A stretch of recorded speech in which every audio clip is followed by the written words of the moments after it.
Right ఇక ఆంధ్ర కోడి పందాల్లో తెలంగాణ వాసుల సందడి చేస్తున్నారు. గోదావరి జిల్లాలో జరుగుతున్న కోడి పందాలను చూసేందుకు కుటుంబ సమేతంగా తెలంగాణ వాసులు పెద్ద ఎత్తున హాజరయ్యారు. కేవలం చూడడమే కాకుండా పెద్ద ఎత్తున బెట్టింగులు కూడా వేస్తున్నారు. గోదావరి జిల్లాలంటే ఆత్మీయతకు మారుపేరని వారు చెప్తున్నారు. ఇదే విషయానికి సంబంధించిన మరింత సమాచారాన్ని మా ప్రతినిధి శివసాగర్ అందిస్తారు. ఉమ్మడి పశ్చిమ గోదావరి జిల్లా వ్యాప్తంగా సంక్రాంతి రోజున కూడా కోడి పందాలు యథేచ్ఛగా కొనసాగుతున్నాయని చెప్పుకోవచ్చు.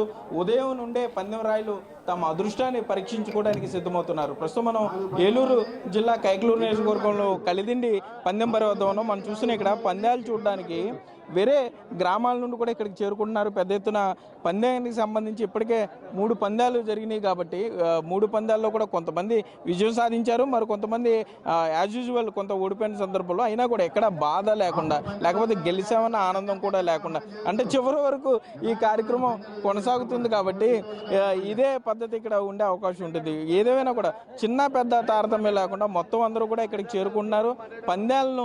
పందాల్లో ఏ విధంగా గెలుపొందాలనే విధంగా చూస్తున్నారని చెప్పుకోవచ్చు. ఈ పందెరాలు మాట్లాడారు ఏంటి, ఎక్కడ వచ్చారు? లోడిలంక నుంచి వచ్చానండి. లోడిలంక నుంచి మేసాలరావు తాలూకా. ఇక్కడే అండి, కళ్యాణి దగ్గర, కళ్యాణి మండలం లోడిలంక. మేము 9కి 5 గెలిచామండి. ఈరోజు 11కి బుల్లెట్ పంది. నిన్న గెలిచామండి బుల్లెట్. కామన్ సుబ్బారావు గారు బుల్లెట్ గెలిచారు నేను మేసాల తరపున.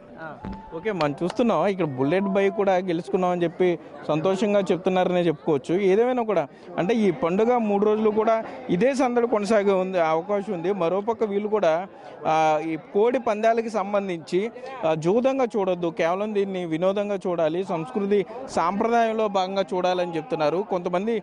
మరోపక్క ప్రతి పందెం బరి వద్ద కూడా సీసీ కెమెరాలు ఏర్పాటు చేశారు. పందాలకి సంబంధించి ఏదైతే ఇబ్బంది రాకుండా ముందుగానే అన్ని ఏర్పాట్లు చేశారు. డబ్బులు లెక్క పెట్టడానికి కౌంటింగ్ మిషన్లు కూడా ఏర్పాటు చేశారనే చెప్పుకోవచ్చు. మరికొంతమంది ఉన్నారు. సరే, ఏంటి మీరు ఎక్కడి నుంచి వచ్చారు? హైదరాబాద్ నుంచి వచ్చామండి. ఎక్కడ హైదరాబాద్? హైదరాబాద్లో తార్నాకల్లో ఉంటాము మేము. సో కోడి పందాలు కనేసేసి కైకలూరు కని వచ్చాము. ఇది సెకండ్ టైం రావడం అనేది. ఓకే, ఎంత గెలుచుకున్నారు? ప్రస్తుతానికి అయితే 5,000 గెలిచాము. ఇంకోటి నెమలి అన్నాము, అది పోయింది కాబట్టి 5,000 దాకా వచ్చింది. మరి ఏంటి, ఓడిపోయినప్పుడు బాధ అనిపిస్తుందా మీకు? అస్సలు బాధ లేదండి. We are enjoying a lot here. ఏంటి మీ తెలంగాణలో మరి ఇలాంటి సాంప్రదాయాలు ఏమైనా ఉన్నాయా? తెలంగాణ లేకనే కదా ఇంత దూరం వచ్చింది. మేము కైకలూరు అంత దూరం వచ్చాము అండ్ వీఆర్ ఎంజాయింగ్ అలాట్. ఎంతమంది వచ్చారండి? మేమంతా కలిసి ఒక 10 మంది దాకా వచ్చామండి. This is our group.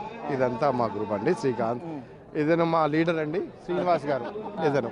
Okay, అతను మా హోస్ట్ అండి. ఎంత గెలుచుకున్నారు? నేను 15,000 గెలిచానండి. ఇప్పుడు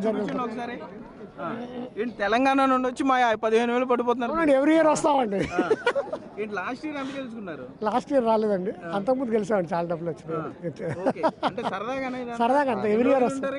3 days ఉంటామండి. ఏంటండి మీ తెలంగాణ అంతా ఇక్కడ మొత్తం మా పందెం డబ్బులను మీరు తీసుకుపోతున్నట్టు? ఉమ్మడి రాష్ట్రమే కదండి, ఇది మన రాష్ట్రమే కదా. పండుగలంతా ఒకటే కదా, అంతా అన్ని ఒకటే కదా. 45,000 గెలిచాము సరదాగా. రెడీ. 50,000 వేస్తాం మళ్ళా, తగ్గేదేలే. టీవీలో చూస్తారు మీ వాళ్ళు, చూడండి. డబ్బులు పోగొడుతున్నారని ఏం లేదు, గెలిచామని చెప్పాను కదా. ఓకే, అయితే చూసినా ఇక్కడ ఎంత సరదాగా చూపిస్తున్నారో పందులో గెలుచుకున్న డబ్బు. తెలంగాణ నుండి వచ్చామని చెప్తున్నారు. ఈ పండుగ 3 రోజుల పాటు ఈ సరదాగా ఇక్కడికి వచ్చాం, కైకలూరు వచ్చాం. అంటే గోదావరి జిల్లాలో కోడి పందాలు ఎక్కువ జరుగుతాయి కాబట్టి సో ఇక్కడికి వచ్చామని చెప్తున్నారు.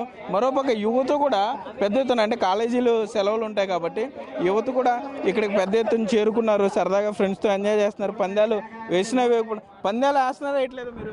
వేయట్లేదండి, చూడడానికి.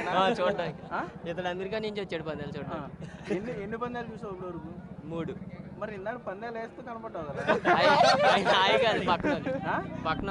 ఓకే, మొత్తం ఏదేమైనా కూడా చిన్న పెద్ద తేడా లేకుండా చాలా సరదాగా ఇక్కడ కోడి పందాలు జరుగుతున్నాయని చెప్పుకోవచ్చు. మరోపక్క నిర్వాహకులు కూడా ఎటువంటి ఘర్షణలు జరగకుండా అత్యంత పటిష్ట ఏర్పాట్లు అయితే తీసుకుంటున్నారు.